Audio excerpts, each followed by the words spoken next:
December 15, 2023. When tech billionaire Marcus Chin stopped to help a stranded black teenager fix her beaten-down Honda on a freezing Boston highway, he had no idea he was sealing a bond that would later mean the difference between life and death. But when that same girl found him bleeding out in an abandoned warehouse 6 months later, would she risk everything to save the man who once saw her when the world looked away? The highway stretched empty under a sky bruised with storm clouds.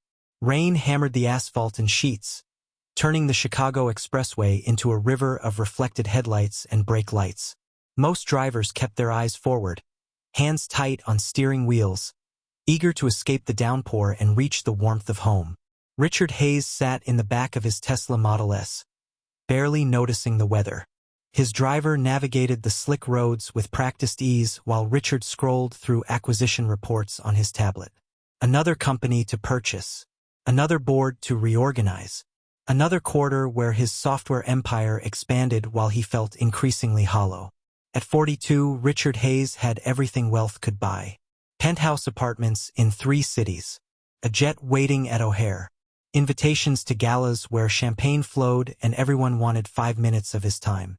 Yet lately, the numbers on his screen felt like prison bars. "Sir," his driver Marcus spoke softly, "there's a vehicle on the shoulder ahead. Looks like trouble." Richard glanced up. Through the rain-streaked window, he saw a battered Honda Civic, its hood raised, smoke or steam billowing into the storm. A figure stood beside it, small and drenched, waving frantically at passing cars. No one stopped. Headlights swept past the stranded vehicle like it was invisible. Richard watched as a Mercedes sedan swerved slightly to avoid the shoulder, its driver's face deliberately turned away. Then a BMW. Then a pickup truck, its driver on his phone, oblivious. The figure kept waving, more desperate now. "Keep going," Richard heard himself say. The words felt automatic, the voice of a man who had learned to insulate himself from the world's endless problems. But Marcus hesitated. "Sir, that's just a kid out there." Richard looked again. The figure was small, yes, 17, maybe 18 at most. A young black girl in a soaked hoodie, jeans plastered to her legs, no umbrella, no coat. She wasn't waving anymore. She was hugging herself against the cold, staring at the cars that refused to see her. Something cracked inside Richard's chest. A memory surfaced, unbidden. He was 12 years old, standing in the rain outside his childhood home in Gary, Indiana. His mother's car had broken down, and they'd waited for 2 hours before someone finally stopped. He remembered his mother's tears of relief. He remembered the stranger's kindness. "Pull over," Richard said suddenly. Marcus glanced in the rearview mirror, surprised. "Sir, pull over. Now." The Tesla's turn signal blinked as they eased onto the shoulder, tires crunching over gravel and debris. Richard opened his door before the car fully stopped, rain immediately soaking his $2,000 suit. The girl spun around, eyes wide with surprise and wariness. Up close, Richard saw she couldn't be more than 17. Her face was all sharp angles and exhaustion, dark eyes that had seen too much too soon. Her sneakers were falling apart, held together with duct tape. "Your car broke down?" Richard called over the storm. She nodded, teeth chattering. "Overheated, I think. I don't know much about cars. I was trying to get home from work when..." Her voice cracked. "Nobody's stopping. I've been here 40 minutes. Richard stepped closer, peering under the hood. Steam rose from the engine block, and he could smell burning coolant. The radiator hose had split, fluid leaking onto the pavement below. "You got roadside assistance?" he asked. The girl laughed, bitter and sharp. "I can barely afford gas. Roadside assistance." She shook her head. "I was going to call my aunt, but my phone died an hour ago." Richard pulled out his own phone, already dialing. "Marcus, grab the emergency kit from the trunk. We need a radiator hose patch and coolant." The girl stared at him like he'd spoken a foreign language. "You carry that stuff?" "Always prepared," Richard said, though truthfully he had no idea what was in the emergency kit. Marcus handled those details. He turned back to his phone. "This is Richard Hayes. I need a tow truck to mile marker 47 on I-90, east of the city. Priority service. 15 minutes. The girl's eyes widened.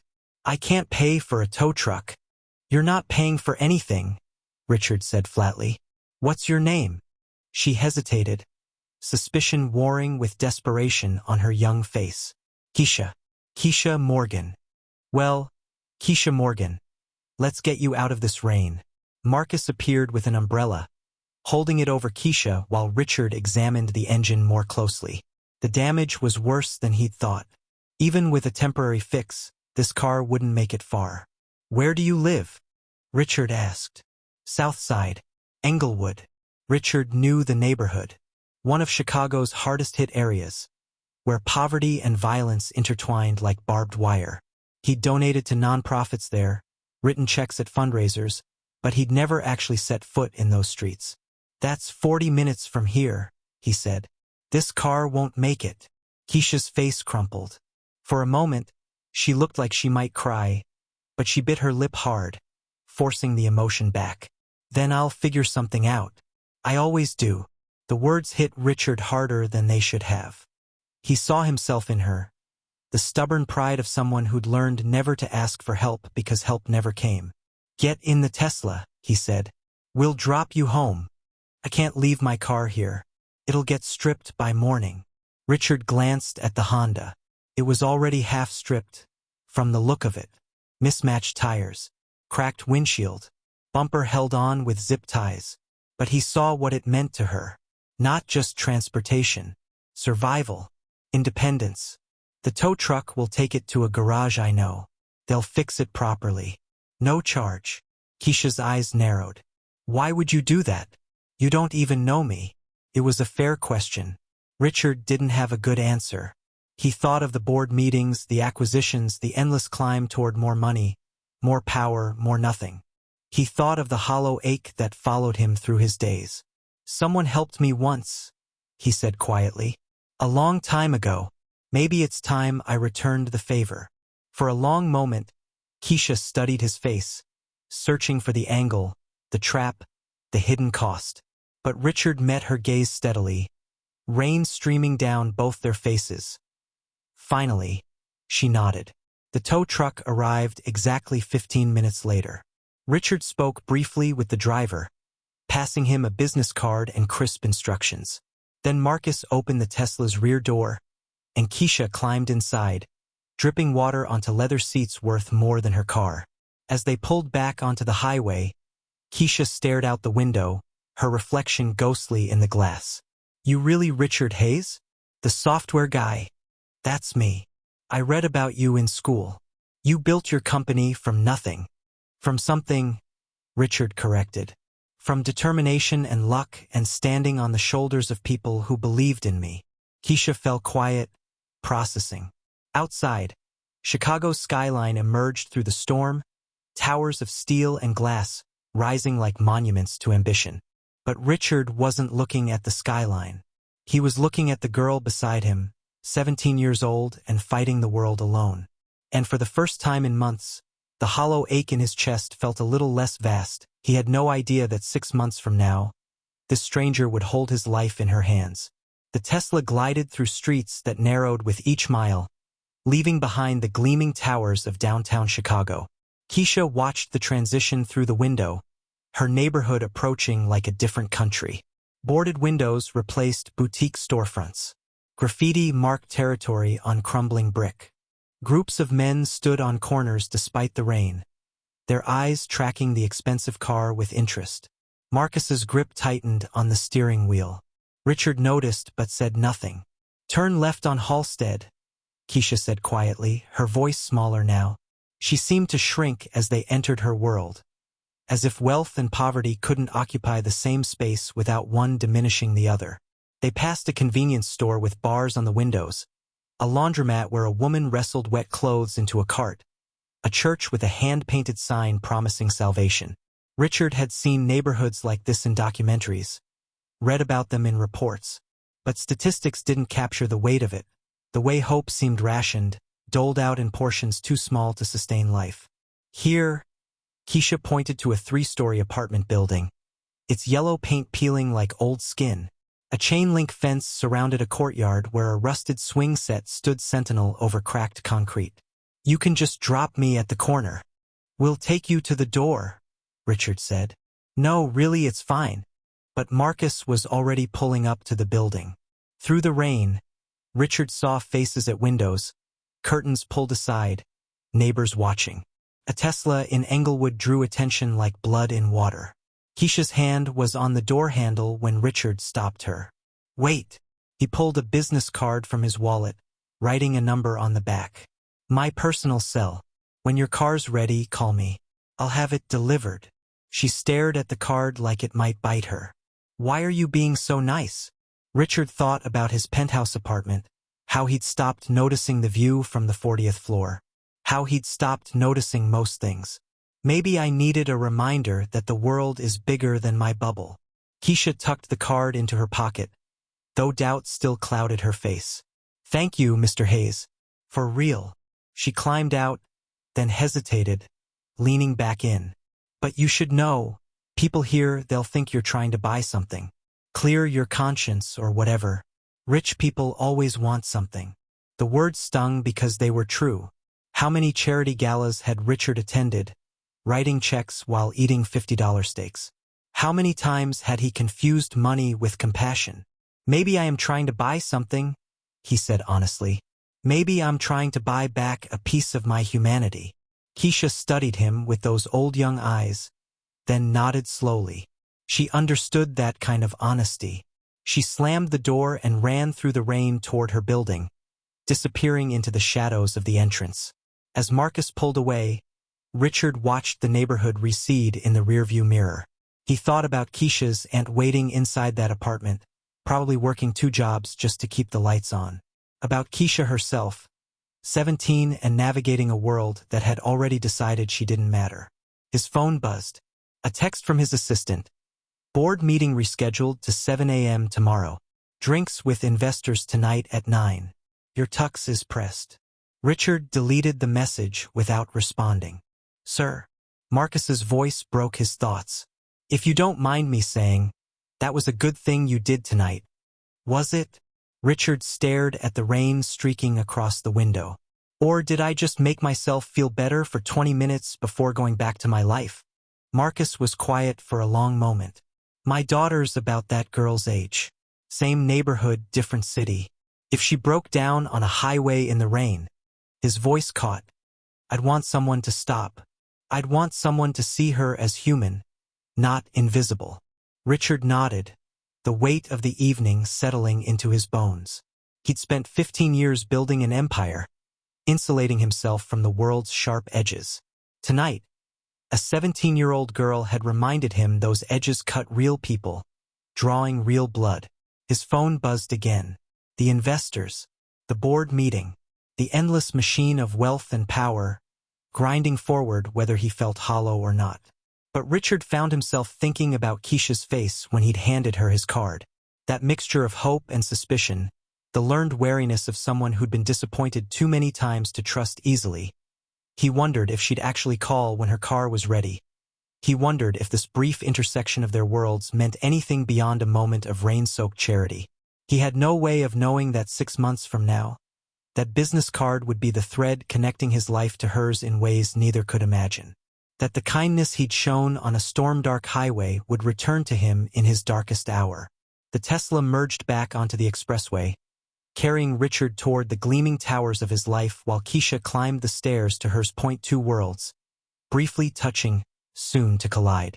Keisha climbed the stairs to the 3rd floor, each step creaking under her weight. The hallway smelled of old cooking oil and mildew, familiar scents that meant home even when home felt more like survival than sanctuary.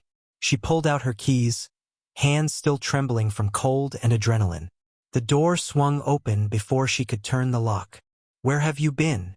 Her Aunt Diane stood in the doorway, still wearing her hospital scrubs, exhaustion etched into every line of her face. "It's past 10. I was about to call the police. My car died on the expressway," Keisha said, stepping inside. The apartment was small. 2 bedrooms, a kitchen barely big enough to turn around in, a living room dominated by a sagging couch and a television that only worked when you hit it just right. But it was warm and the locks were strong, and Aunt Diane had made it a home when Keisha had nowhere else to go. Diane's expression shifted from anger to concern. "You okay? How'd you get back?" Keisha hesitated, the business card burning like a secret in her pocket. "Some guy stopped. Billionaire, actually. Richard Hayes." Diane's eyes narrowed. "The tech guy? What's he doing on I-90 in a storm? Going wherever rich people go?" Keisha shrugged, kicking off her soaked sneakers. "He paid for a tow, said he'd get my car fixed. Gave me his number." "His number?" Diane crossed her arms. "Baby, men like that don't do something for nothing. What did he want?" "Nothing, I think." But Keisha heard the doubt in her own voice. She'd learned young that kindness usually came with strings attached, invisible threads that tightened when you least expected it. Diane sighed, rubbing her temples. "Look, I'm not saying he's bad. I'm saying be careful. The world doesn't work the way it should. People with money, they live in a different universe, and we're just scenery in their story." Keisha nodded, thinking about the Tesla's leather seats. The casual way Richard had called for a tow truck like summoning emergency services was as simple as ordering pizza. That was power, not having to worry, not having to calculate the cost of every decision against the balance in your bank account. She'd checked her own account that morning. $47 until next Friday's paycheck from her shift at the grocery store. Not enough for a tow truck. Not enough for car repairs. Barely enough for gas and food. "I saved his number," Keisha said quietly, "just in case he actually means it." Diane pulled her into a hug, and Keisha breathed in the familiar scent of hospital antiseptic and the vanilla lotion her aunt always wore. "I hope he does, baby. Lord knows we could use some good luck. But don't go hoping too hard, okay? Hope hurts worse than anything when it gets snatched away." Across the city, Richard stood in his penthouse apartment, still wearing his damp suit. Floor-to-ceiling windows framed Chicago's skyline, a constellation of lights that made the city look clean and beautiful from 40 stories up. From here, you couldn't see the neighborhoods like Keisha's. You couldn't see the struggle. His phone buzzed incessantly on the marble counter. Text after text from his assistant, his business partner, board members wondering where he'd disappeared to. He ignored them all. Instead, he thought about Keisha's question. "Why are you being so nice?" He'd given her a philosophical answer, something about humanity and bubbles. But the truth was Messier. 3 months ago, Richard's ex-wife had signed the final divorce papers. She'd told him he was emotionally unavailable, that he cared more about quarterly earnings than actual human connection. He dismissed it as bitterness, the expected casualty of a marriage that had been more merger than love. But lately, the accusation haunted him. He'd built an empire, yes. He'd created software that powered half the Fortune 500. But what had he actually done? What mark had he left beyond money in offshore accounts and his name on buildings? Tonight, for the first time in years, he'd felt useful.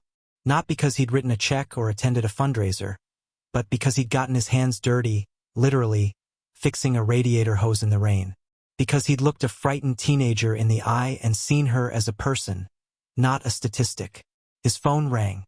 Not a text this time, but an actual call from his business partner, Gerald Chun. "Where the hell have you been?" Gerald's voice was sharp. "The investors were expecting you at drinks. I had to make excuses." "Something came up," Richard said. "Something more important than a $50 million deal." Richard looked out at the glittering skyline, then thought of Keisha climbing those dark stairs to her apartment. "Yeah, actually it was." Silence on the other end. Then, "You okay, man? You've been off lately." "I'm fine. Just tired of the game, I think. The game that made you a billionaire. The game that made me forget why money matters in the first place." Richard ran a hand through his hair. "It's supposed to be a tool, Gerald. Not the point. You're having a midlife crisis. Maybe I'm having clarity." Gerald laughed, but he was nervous. "Look, take a vacation if you need to, but don't go philosophical on me. We have board meetings, acquisitions pending. The company needs you to be focused." After he hung up, Richard stood at the window for a long time.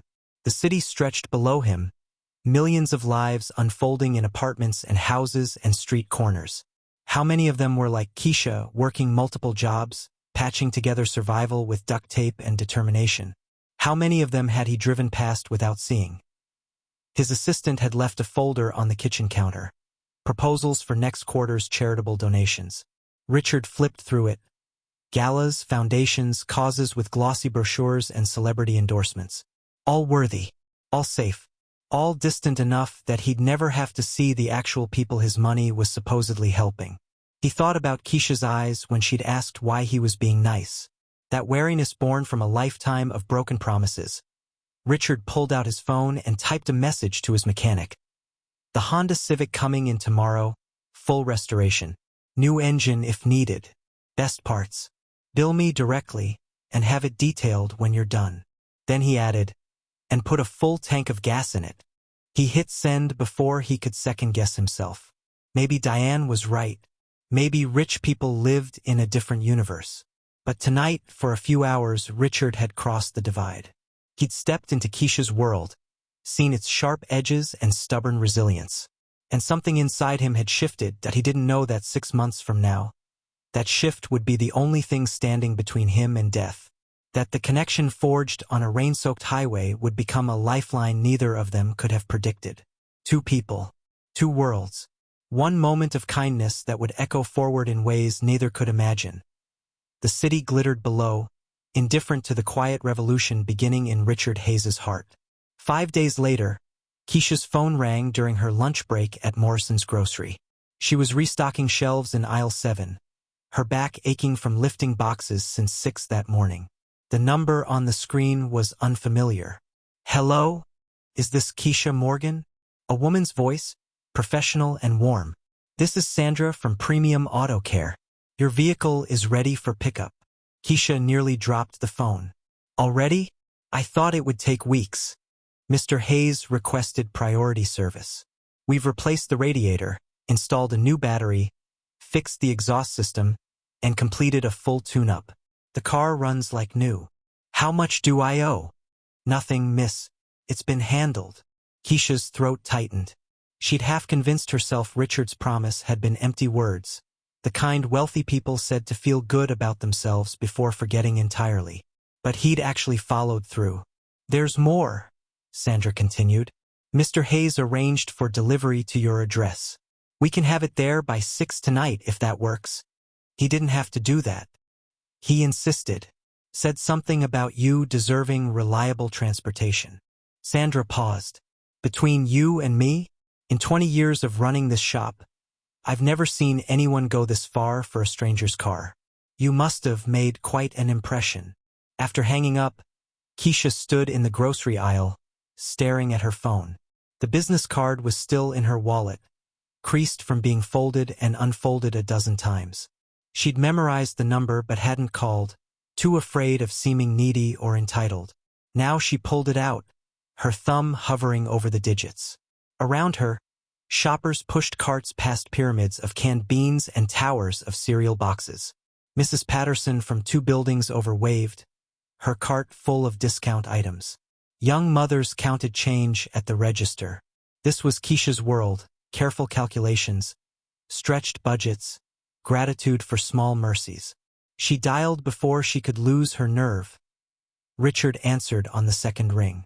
This is Hayes. Mr. Hayes, it's Keisha Morgan. The girl from the highway. His voice warmed immediately.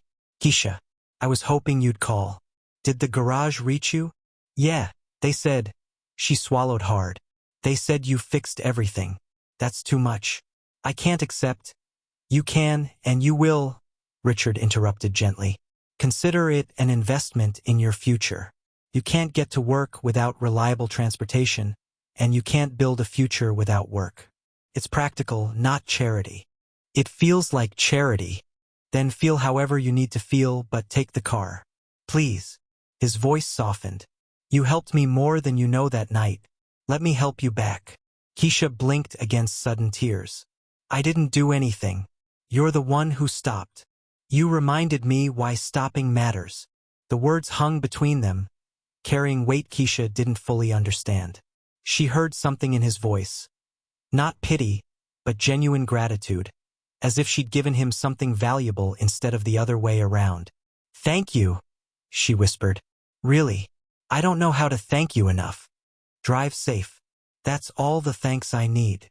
After they hung up, Keisha stood motionless in the aisle until her manager's voice crackled over the intercom, reminding her that break time had ended.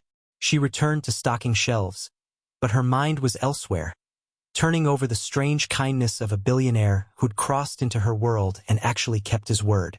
That evening, when a flatbed truck delivered her Honda, Keisha barely recognized it. The car gleamed under the streetlights, its dents hammered out, paint buffed to a shine she'd never seen.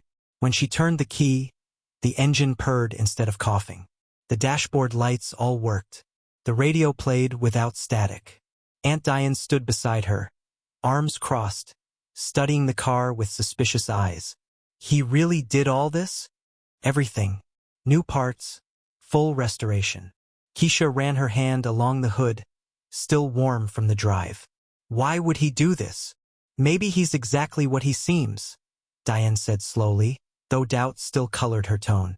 Or maybe he's building up to asking for something later. But weeks passed, and Richard never called. Never asked for anything. The car ran perfectly, carrying Keisha to work and back, to community college classes twice a week, to the library where she studied between shifts. Each time she turned the key, she thought of the man in the expensive suit who'd stopped in the rain. She wondered if he thought about her, too.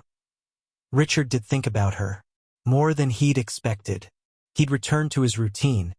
Board meetings, conference calls, acquisition negotiations, but something had fundamentally shifted. During a presentation on quarterly earnings, he found himself wondering how many people like Keisha his company's software helped or hurt. Did their productivity algorithms make workers' lives easier or just extract more labor for less pay? "Richard, your thoughts on the proposal?"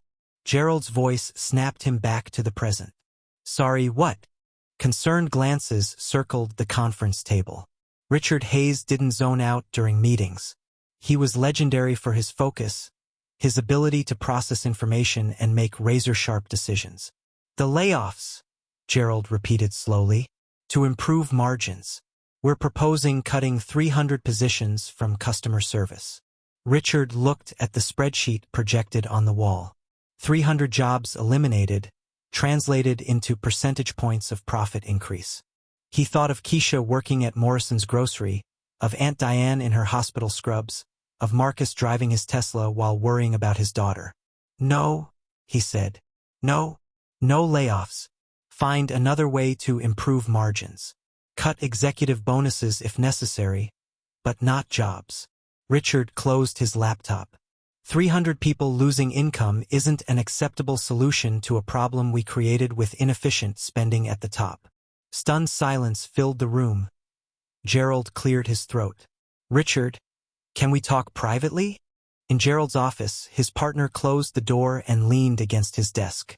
"What's going on with you? This isn't like you. Maybe the old me wasn't worth being like. The old you built a billion-dollar company. The old me forgot what that billion was supposed to be for." Richard moved to the window, looking down at the street 40 floors below. Tiny figures moving through their days, each one carrying their own weight. "I met someone who reminded me that numbers on a spreadsheet are people's lives. We can do better." Gerald studied him with worried eyes. "One good deed doesn't require burning down everything we've built." "I'm not burning anything down. I'm finally building it right." Richard left the office early, ignoring the whispers that followed him through the corridors.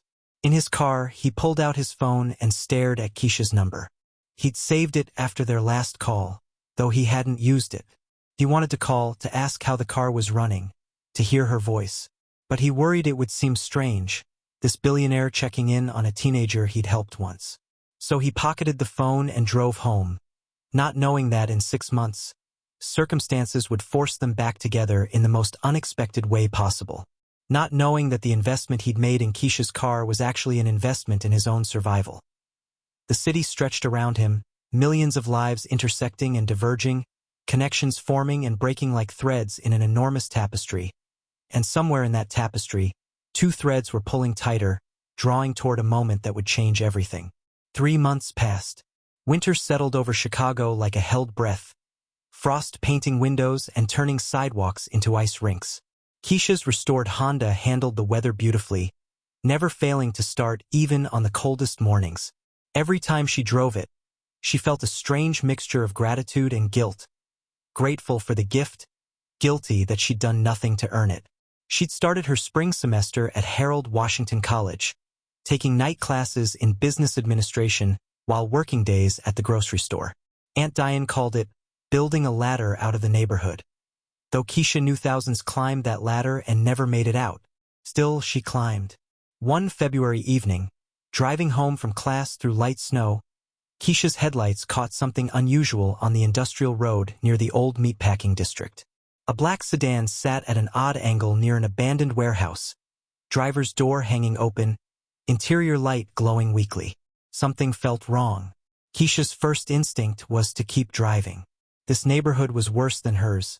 Empty factories, broken streetlights, the kind of place where people disappeared and nobody asked questions. Aunt Diane's voice echoed in her head. Mind your business and get home safe. But her foot eased off the gas. She thought of that rainy night on the highway, of all the cars that had passed her without stopping, of Richard Hayes who'd ignored every logical reason to keep driving. She pulled over, heart hammering, and approached the sedan cautiously. The car was expensive, a Mercedes maybe 2 years old.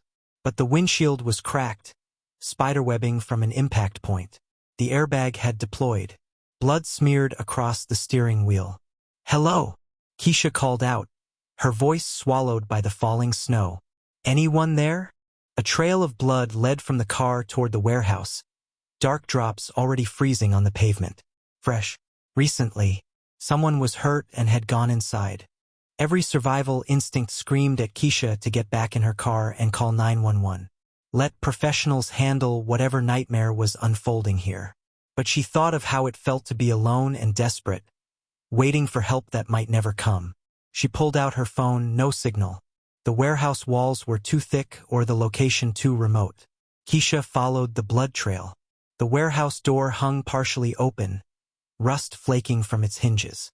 Inside, darkness swallowed everything beyond the first few feet. She used her phone's flashlight, the beam cutting through shadows that seemed to pulse with menace. "Hello? I want to help. Are you hurt?" A sound. Labored breathing, somewhere deeper in the building. Keisha moved forward, stepping carefully around debris and puddles of melted snow. The blood trail continued, leading between massive support pillars toward what looked like an old loading dock. Then she saw him. A man slumped against a pillar, one hand pressed against his side, blood seeping between his fingers. His face was pale, lips tinged blue. His expensive suit was torn and soaked with red. Keisha's flashlight beam caught his face. She stopped breathing. Richard Hayes looked up at her, his eyes struggling to focus. Recognition flickered across his features, followed by confusion, as if he couldn't quite believe what he was seeing. "Keisha?" His voice was barely a whisper. "Is that really you?" She dropped to her knees beside him, hands shaking. "What happened? Who did this?" "Doesn't matter." He coughed, blood flecking his lips. "You shouldn't be here. Not safe. I'm not leaving you." Keisha pressed her hands over his, trying to stop the bleeding. His shirt was soaked through, warm and sticky. She'd seen enough police dramas to know this was bad. Potentially fatal bad. "Need to call." Richard's head lolled. "Phone in my pocket. Password is 7291. Keisha grabbed his phone with bloody fingers, but like hers, it showed no signal. "We need to get you out of here. Can you walk?" "Don't think so." His breathing was getting shallower. "Keisha, listen. Men came after me. Business deal gone wrong. They might come back to finish." A sound echoed from somewhere in the warehouse. Metal scraping against concrete. Voices low and urgent. Richard's eyes widened with fear. "They're back. You have to go. Run. I'm not leaving you to die. You'll die too if you stay." The voices were getting closer. Keisha's mind raced. Richard was too weak to walk, too heavy for her to carry. The Honda was parked 50 yards away, but getting him there without being seen seemed impossible. Then she remembered the loading dock had an exterior door, visible from where she'd parked. If she could get Richard there, she might be able to pull the car around without whoever was searching the warehouse seeing them. "Can you crawl?" she whispered urgently. Richard nodded, though the effort clearly cost him. Keisha helped him onto his hands and knees, supporting his weight as much as possible. They moved agonizingly slowly across the concrete floor, Richard leaving a trail of blood behind them. The voices split up, footsteps echoing from different directions. Someone was conducting a systematic search. "Find him," a harsh voice commanded. "He can't have gotten far. And if anyone helps him, they disappear too." Keisha's blood ran cold. These weren't random muggers. This was organized, professional. Whatever Richard had gotten mixed up in, it was the kind of thing that ended with bodies in the Chicago River.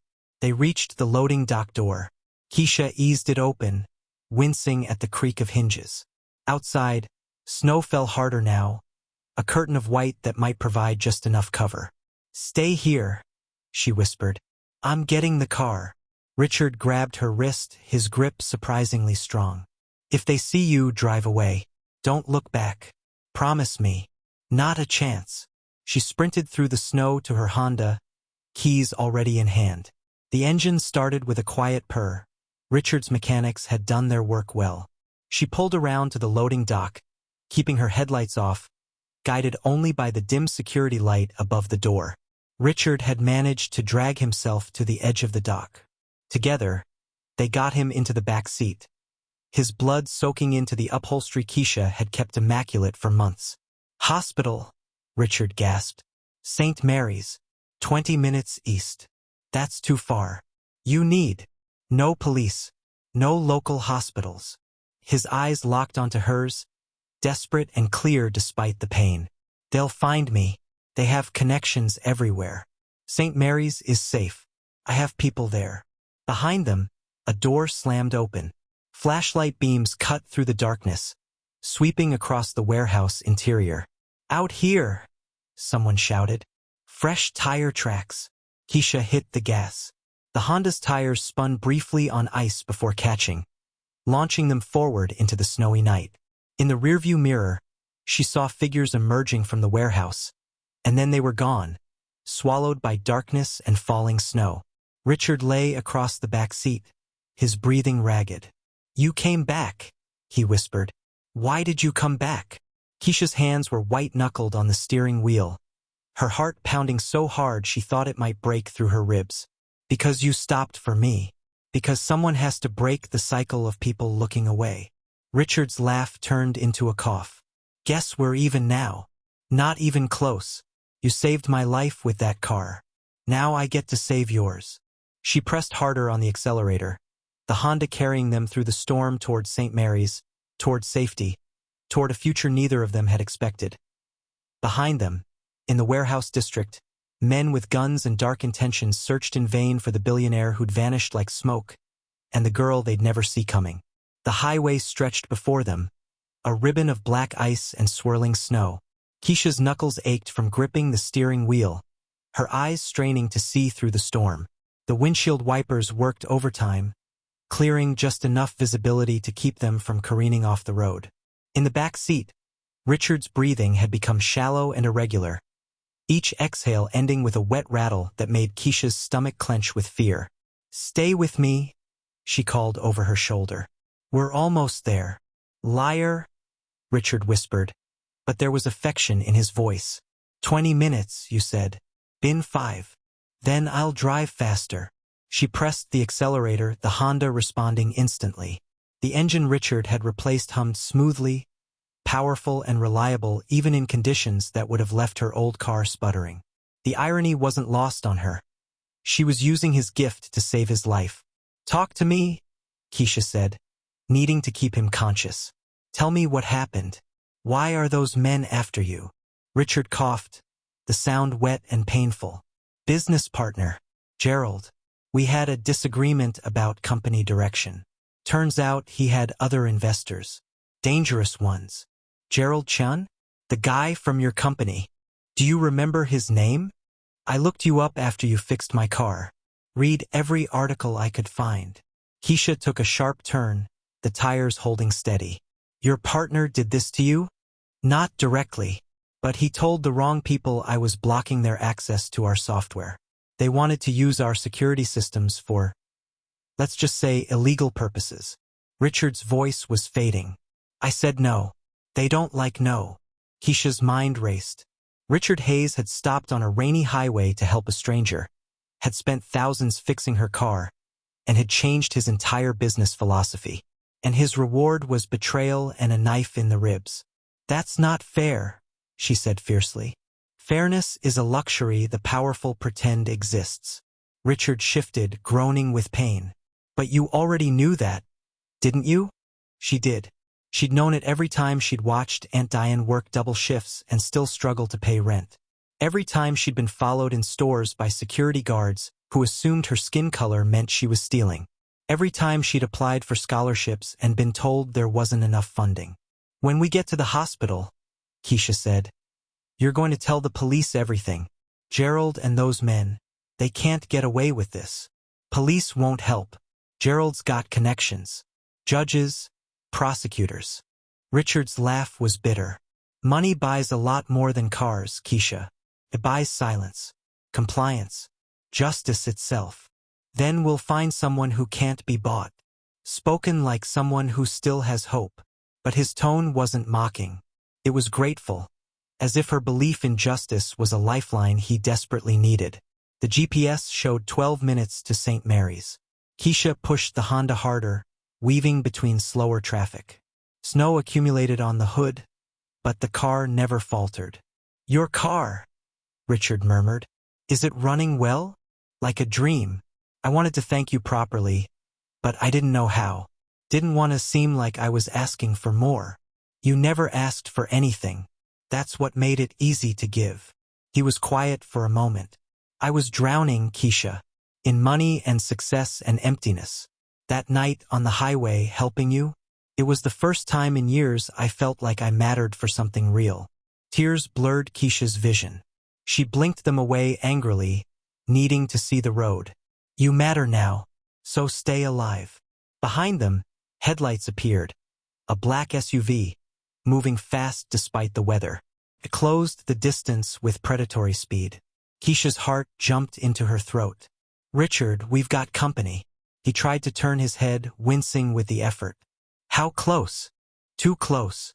The SUV pulled alongside them, its tinted windows hiding whoever sat inside.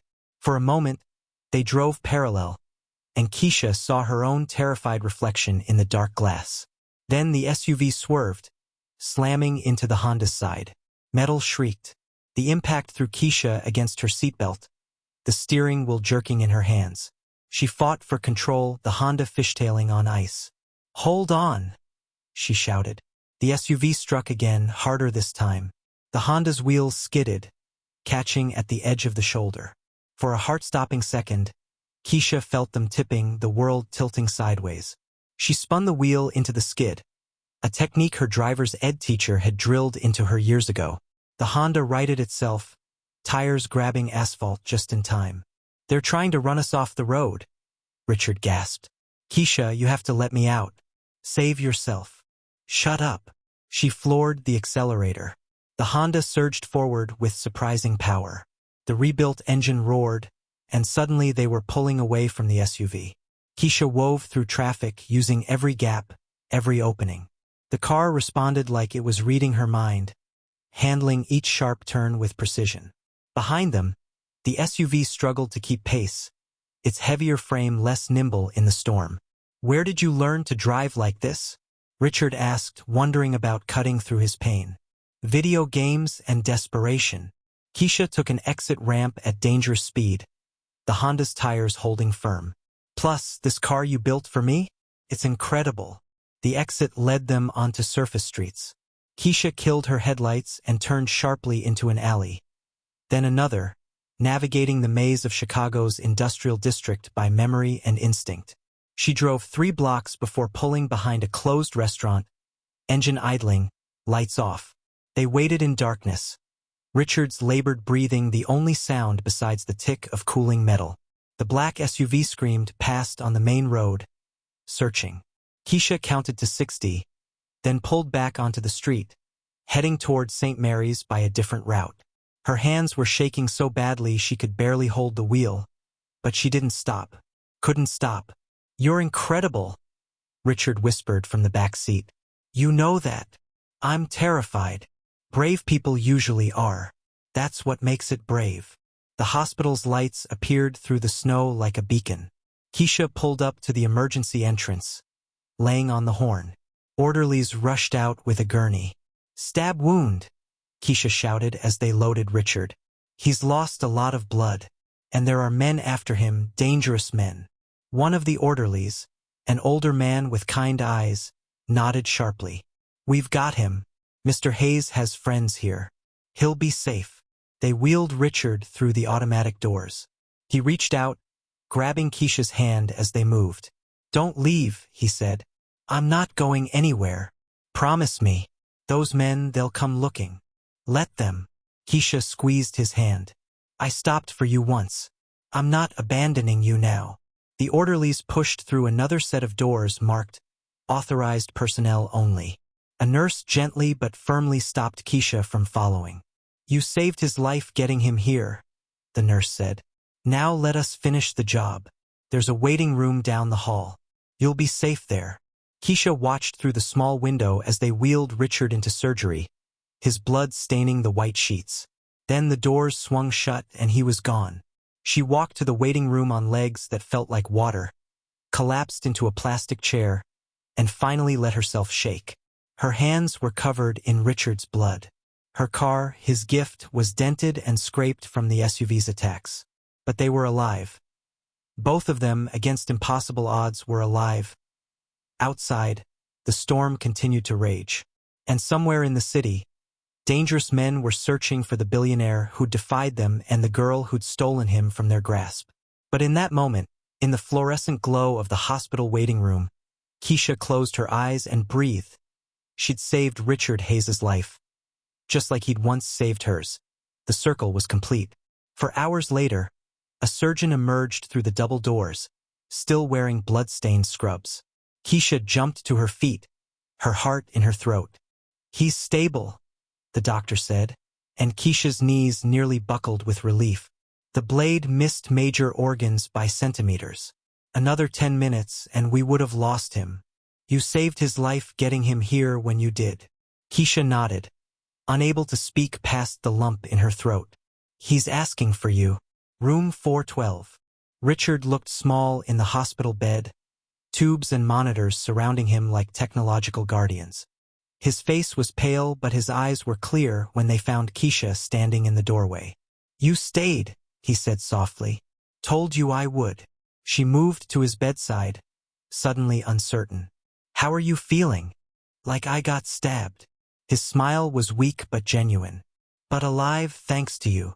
Before Keisha could respond, 2 FBI agents appeared in the doorway, badges displayed. Richard had made calls from his hospital bed. Calls to people Gerald Chun couldn't buy. Federal investigators who'd been watching the illegal investors for months, waiting for evidence. Richard gave them everything. Names, dates, transactions. Gerald's betrayal laid bare in clinical detail. The agents listened, recorded, and within hours, warrants were issued. Gerald Chun was arrested at his Lakeshore Drive penthouse, still wearing his silk pajamas, still believing his money made him untouchable. The investors who'd ordered Richard's death found themselves facing federal charges that no amount of connections could erase. Justice, slow and imperfect, finally moved. 3 weeks later, Keisha visited Richard at his penthouse. He was still recovering, moving slowly, but the color had returned to his face. "You didn't have to come," he said, though his smile betrayed how glad he was to see her. "Yes, I did. We need to talk." They sat on his balcony overlooking the city, Chicago stretching below them in the afternoon light. Richard poured her tea with careful movements, protecting his healing wound. "I've been thinking," Keisha said, "about that night, about why we both stopped when we should have kept driving. And I think we recognized something in each other. You saw someone fighting to survive who deserved better. I saw someone drowning in success who needed to remember why any of it mattered. She met his eyes. We saved each other before either of us was in physical danger. Richard was quiet for a long moment. You're wise beyond your years. I'm practical. Had to be. Keisha wrapped her hands around her teacup. But I also learned something from you. That kindness isn't weakness. That stopping to help doesn't make you a victim. It makes you human. I learned that from you too. That night in the warehouse, when you came back for me. Richard's voice caught. You risked your life for mine. Nobody's ever done that before. You did it first. On the highway. That was different. I wasn't in danger. Weren't you? Keisha tilted her head. You were in danger of losing yourself. Of becoming exactly what Gerald became. Someone who values profit over people. That night you stopped. You chose to stay human. That takes courage too. Richard reached across the table, taking her hand. I want to help you. With college, with whatever future you're building. Not charity, investment. You're going to do extraordinary things. Keisha, I want to be part of making that possible. Keisha squeezed his hand. I'll accept, but on one condition. Name it. That you keep doing what you started that night. Keep stopping. Keep seeing people. Keep being the man who remembers that money is just a tool, not the point. Deal. 6 months after that, Keisha walked across the stage at Harold Washington College, accepting her associate degree. In the audience, Aunt Diane wept with pride. Beside her, Richard Hayes stood and applauded, his recovery complete, his company restructured with ethics at its foundation. Gerald Chun awaited trial in federal prison. The investors who'd tried to kill Richard faced decades behind bars. And Richard had used his testimony, his platform, and his resources to expose the corruption that had nearly cost him everything. But more than that, he'd kept his promise. He stopped seeing people as statistics or obstacles. He funded scholarships for students like Keisha. He paid fair wages and refused deals that profited from exploitation. And every morning, when he looked in the mirror, he recognized the man staring back. After the ceremony, Keisha found Richard in the parking lot, leaning against her Honda, still running perfectly, still carrying the dents from the night she'd saved his life. She'd refused to have them repaired, keeping them as reminders. Proud of you, Richard said. Proud of us both. Keisha unlocked her car. We broke the cycle. You stopped when others wouldn't. I came back when I should have run. We chose each other's humanity over our own safety. Richard nodded, understanding flowing between them without need for more words. As Keisha drove away, Richard watched until her taillights disappeared into Chicago traffic. 2 lives intersecting on a rainy highway had created ripples that spread far beyond either of them could measure. A billionaire who'd learned that wealth meant nothing without compassion. A young woman who'd proven that courage wasn't about power, it was about showing up when it mattered most. 2 strangers who'd saved each other in ways that had nothing to do with money and everything to do with recognizing each other's worth. The city moved around them, millions of lives intersecting and diverging, each carrying the potential for moments of grace or cruelty, connection or indifference. And somewhere on the highway, another car would break down. Another person would need help. The question was always the same. Who would stop? Who would choose to see? Who would break the cycle of looking away? Richard Hayes knew his answer now. So did Keisha Morgan. And in that knowing, both of them had found something more valuable than any fortune. They'd found their way back to being fully human.